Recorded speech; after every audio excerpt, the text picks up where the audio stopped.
Hi, this is Camille from Westerville Sew and Save. Welcome to Placemats with a little touch of ruler design. By now I hope you've read the first handout that lists the sewing supplies needed and fabric and westerly rulers that are needed for the project design. On my cutting mat, I placed a Craftex mat, which I'm going to be demonstrating the design on. Today we're going to be marking the design, and in probably a few seconds my one cat will be walking over my mat. The easiest way to mark the mat is to put the left edge along your starting line, and you see it goes over to the 18-inch line. At the 9-inch, which is the middle of the mat, you're going to want to draw a line, and I have mine drawn already, but it didn't seem to be dark enough, so I'm going to go over it again. I'm going to mark a vertical line with one of my colored pens, and if you don't have two colors, that's okay. I'll tell you what to do in just a second. Then at the 6.5 mark, we're going to mark our horizontal line so that we could get a good center of our mat. You do the same thing with if you're doing a fabric batting fabric mat. So at the crossroads, you're going to place a small dot, not too big, and I'll explain that later on. At this point, we're going to use our Westerly 8 crosshair ruler. Find where it says R-U-L-E-R, and on the U, if you look all the way down, is the center hole, and you're going to put the center hole right over the dot that you made. You can see on my mat, hopefully, that the horizontal line and the vertical lines match up with the ruler. What you're going to do is then fill in the other lines so that you have a total of 8 lines marked on your mat. Take your ruler then and turn it to where it says 8 on the crosshair ruler. Line up the white lines on your vertical and horizontal markings. Take your other pen, colored pen. If you don't have another colored pen, then do these lines in a broken line instead of a solid line. And you're going to fill in all the markings in the ruler. After this, we're going to go and put the inches away from the center. And for this, I like my little nifty 6-inch ruler, because on the dark lines, we're going to go 4 inches from the center to our marked line on every dark line. So you'll have 8 lines that are marked with 4 inches. When you have completed that, show you a completed one, all my 4-inch markings, you're going to go to your secondary line, your second color or your dotted line, and you're going to mark out a 6-inch marking. Now, you probably didn't have enough on some of these lines to go out 6 inches. So what I suggest is you take your ruler, you extend the lines that weren't 6 inches. And you could pretty much tell which ones those were. Once you have them all extended, start again at the middle and make sure the corner of the ruler is at the middle dot. Marking is super important when doing ruler work. The more accurate you are with your marking, the more accurate your design is going to be. You don't have to be super paranoid about it like I can be, because there are ways of correcting if a mistake is made. So when you're finished, you're going to have one solid line with the 4-inch marking all the way around, and then your secondary lines are going to have 6-inch markings all the way around. So that's how it will look on your placemat. I have that done here. It might not be dark enough for you to see, but this will give you a better visual. Once you have this done, you'll want to hold on to your 8 crosshair ruler, and for the next class you're going to need your 6-inch spiral. So next thing we do is we meet at the sewing table, and I'll see you there. Hi, here we are at the sewing table.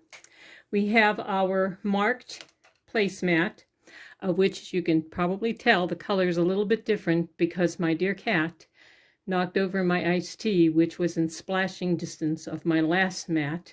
Got a little bit on this one, but not too much. We will need our 6-inch spiral westerly template. Ignore the arrows that I have. Those are for other projects with this template. But I would, when you get your template, put the staple tape on both the back and the front, because I will show you that you can flip this template while you're using it depending on the direction you like to sew. So the important part is the template and the spacing gauge from Westerly. So let's get going. You want to put your needle down in the very center of that little dot that I was telling you about in the last video. It's important not to make the dot too big because we want to keep getting back to that same center location. The more accurate you are in getting to your mark and back again to the dot, the better your pattern will look. So you have a new needle hopefully in your machine, and it's all clean and ready to go. We're going to wrap the foot, the hook, around the foot. Excuse me. Use our spacing gauge, 1/4-inch spacing gauge. And I'm always checking it because, like I just did, I moved the hook away just a hair from the needle. So I'll go back and I want to make sure that the spacing gauge is accurate. We're going to start at a medium speed, and we're going to stitch up to the marking, and then we're going to turn around and stitch back again. I like to stitch going from top to bottom, and placemats are great to begin with because you can turn them around and you don't have a lot of fabric bunching up to complicate things. So here we go.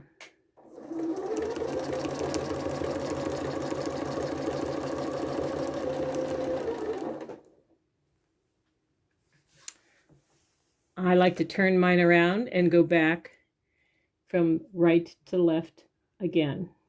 And I'm going to try to get as close as I can to the middle.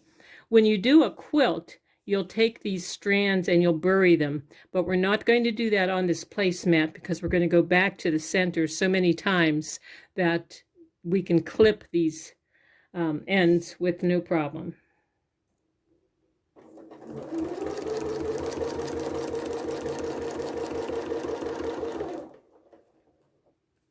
So your choice. You can either go from here and go down to the next, in my case, purple line.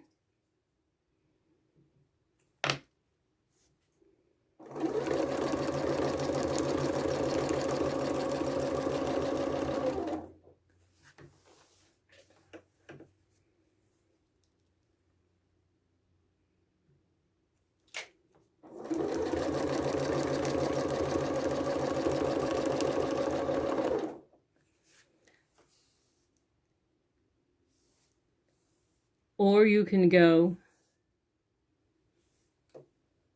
another way. We're going to have 8 what I'm going to call little leaves or petals when we're done, using the dark 4-inch markings.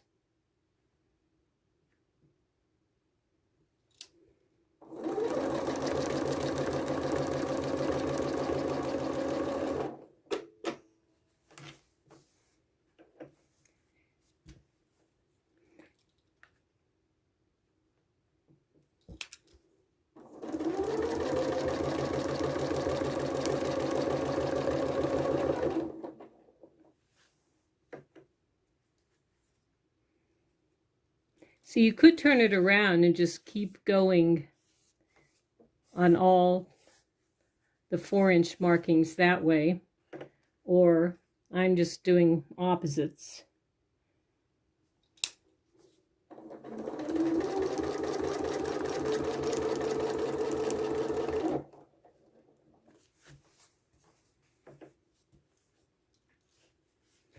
And I think here's where I'm going to clip, because I could see I'm starting to get it caught in some of the other stitching.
As you're doing this, especially if it's your first time, rather than concentrate on where you're going or what else is happening, concentrate on keeping the ruler foot right up against the ruler.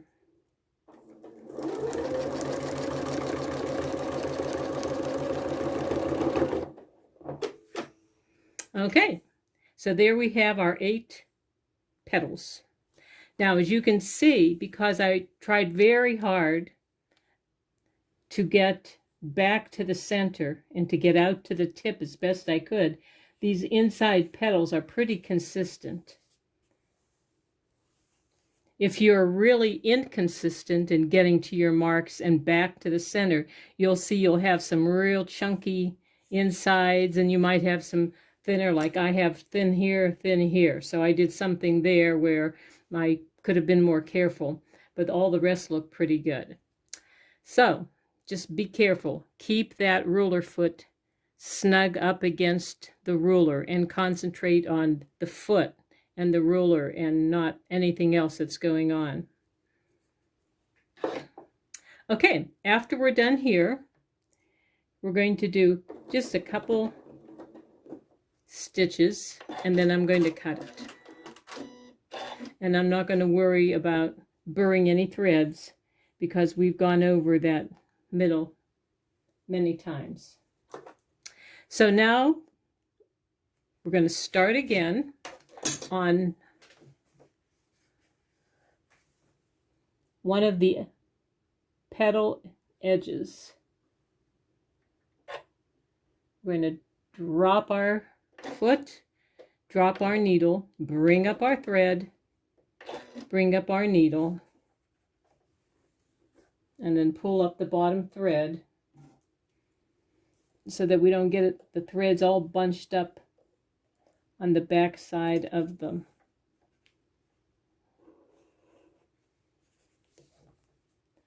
mat. Then we want to go down and start again at the edge of the petal. Now, if you're a little bit off the edge, don't worry about it, because once we erase these marking lines, you're not going to be able to see that you were off at all. So once we go and have our threads buried again, we're going to take the same template. And I must say, I think the 6-inch spiral and the 8 crosshair ruler that we started out with for the markings are probably two of the most usable rulers in doing ruler work. I've done so many designs using just those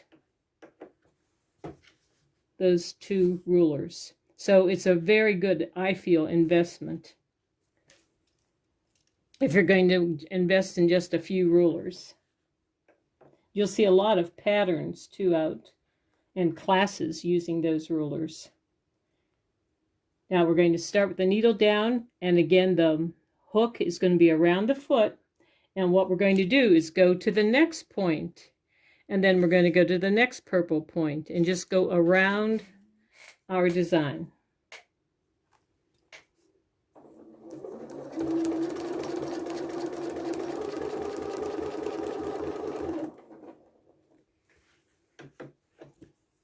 You don't have to break the thread.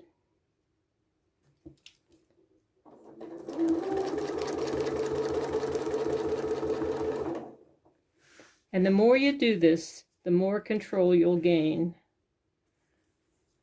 over your stitching size and your speed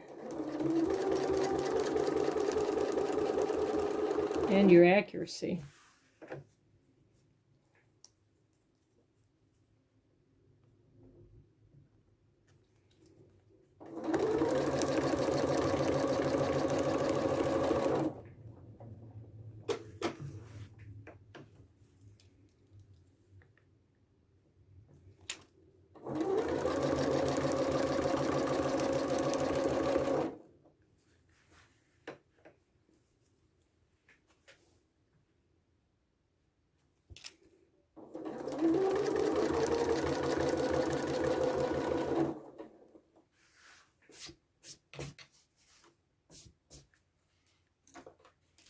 I trim this because I'm going to go back over this once I get finished.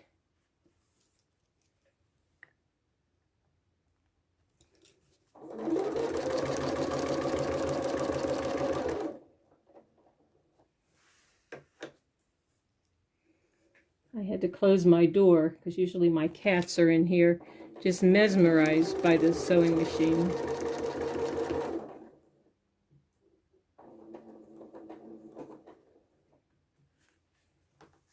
Then the last part of our design is going up to our 6-inch mark.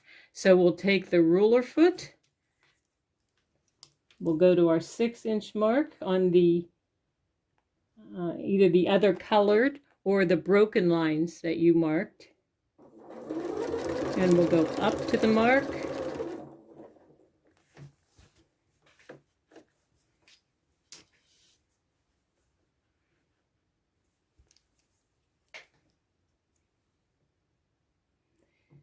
And down to the top of our petal.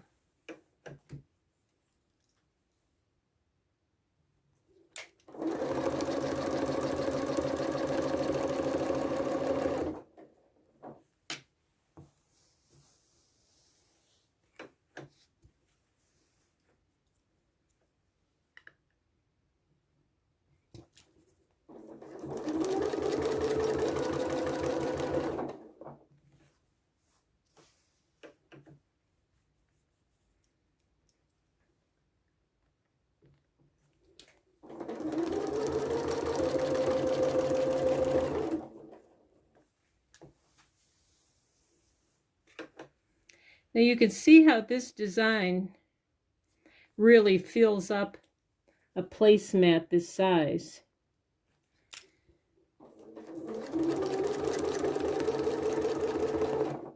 Now I did have to change, like I said, to one that was just, I think, about an inch smaller in width and about a half an inch in height.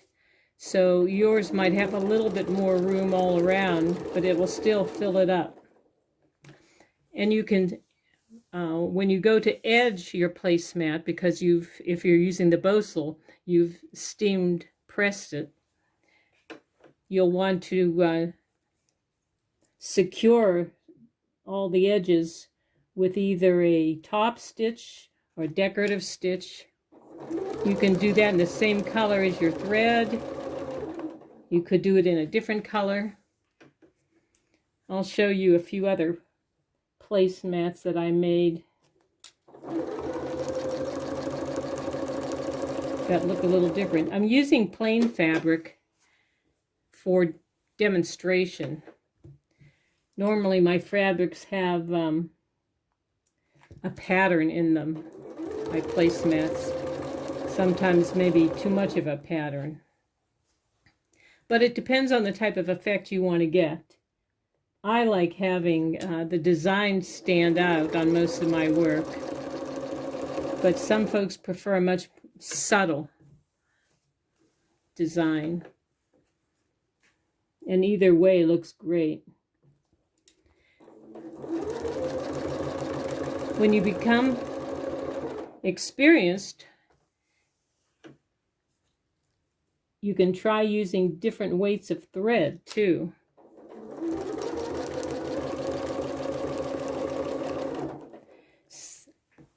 Some folks use one color thread on the top and another color in the bottom.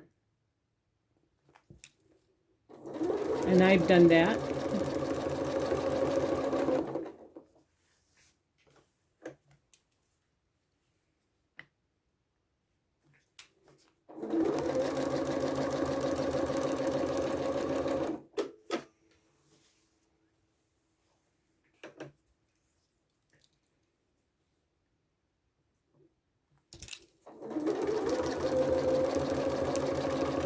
And here we are back home.